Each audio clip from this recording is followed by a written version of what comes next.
大家好，今次呢個故仔呢係比較特別嘅，我都覺得好得意嘅。其實係想知道點解會成日黐住咗啲八婆嘅呢？咁我有一位客人呢，佢係有一個叫做識咗好耐嘅朋友，佢覺得大家原本都感情幾好嘅，都幾好傾嘅，但係後來呢又會因為一啲好小嘅事呢，對方咧就會發脾氣，咁又會講一啲咧令佢好 hurt 嘅説話嘅。佢哋會係因為對方有或者自己冇，又或者調翻轉對方冇，但係自己有，咁跟住佢哋一講起咧，就會令冇嗰個咧就會嬲噶啦，就會係你而家係咪串我啊？而家係咪你好巴閉啊？你有我冇啊？咁樣嘅，咁所以咧佢事主就覺得，明明大家都好朋友，識咗好多年，但係點解成日會為呢啲好無謂嘅嘢咧，去有爭拗嘅，搞到大家咧，差唔多要不歡而散，要block 咗對方咁滯噶啦，咁佢又覺得，但係識咗咁多年，又唔想就咁樣變成敵人咁樣，或者唔再 contact 對方，即係佢都仲想 keep 住係一個朋友關係嘅，但係佢又覺得，但係好似成日都案件重演咁樣，好好地突然間唔知講咗啲乜嘢，對方咧就會係發佢脾氣，甚至乎會話你根本妒忌我咁樣，跟住佢所以就嚟揾我啦。咁我哋就入咗去元神宮去睇睇佢嘅前世嘅。佢同呢一位朋友咧，其實前世咧都係好好朋友嚟嘅。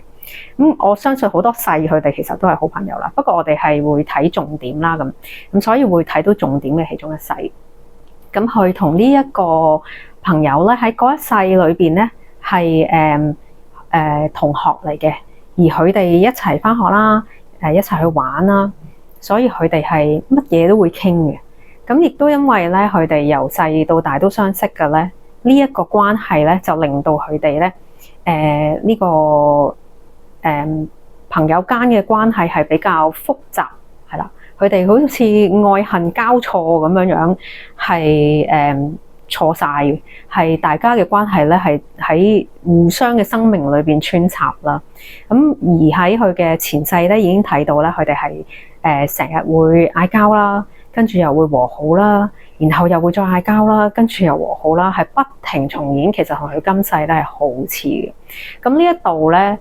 其實佢有嘢需要學習嘅。佢係覺得點解呢個朋友越嚟越八婆嘅咧？講嘢又越嚟越乞人憎嘅咧？咁其實喺前世裏邊已經 show 到咧，佢係不停無限 loop 呢一個關係。佢哋會聚埋一齊咧，可能講一啲八婆嘢之後咧，突然間咧又開口夾着脷啦，會講咗某啲嘢令對方嬲，跟住嬲咗之後咧，大家又唔睬對方一輪啦，然之後咧隔咗一輪咧，好似冇一件事啦，又做翻朋友啦，又開始喺度講一啲八婆嘢嘅。咁所以咧，我就同我嘅客人講咧，就話其實咧你係好應該開始遠離呢一個朋友嘅，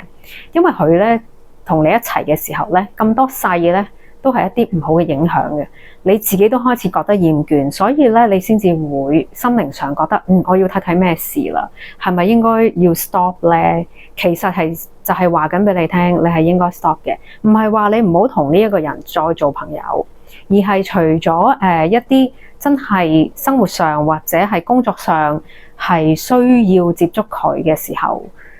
你先至去揾佢。如果係一講其他嘅八婆嘢生活上嗰啲無謂嘅嘢咧，其實你就要控制自己，就要 stop 啦，就唔好再揾佢啦。如果唔係呢個惡性循環，同埋亦都會增加自己嘅口業嘅，因為對方中意講八婆嘢嘅時候咧，就會令自己都會中意講埋啦。咁變咗咧，嗰個口業增加咗咧，嗰個福報咧就開始削弱咗，就唔係一件好事嚟嘅。咁所以咧，每個人都應該係發現到自己有啲問題啦，同呢個人好似成日都係離離合合唔開心不歡而散其實係一個 signal 嚟㗎，就係話俾你聽咧，係時候咧你要作出改變啦。咁如果唔係咧，下世又會重演，下世又會重演，不停咁樣重複咧去揾翻呢一個淨係中意講下八婆嘢啊，你講句好説話佢就會好開心啊，但係當你一講一啲窒到佢或者佢聽落唔舒服嘅説話啊，佢又會講一啲惡口咁樣去令你唔舒服啊。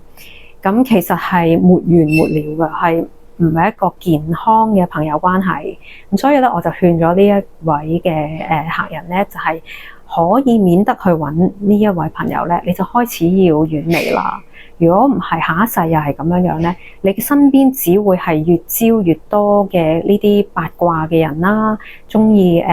搬弄是非嘅人喺你身邊，其實係對你嘅福報咧係唔好嘅。咁希望大家今次明白點解啦，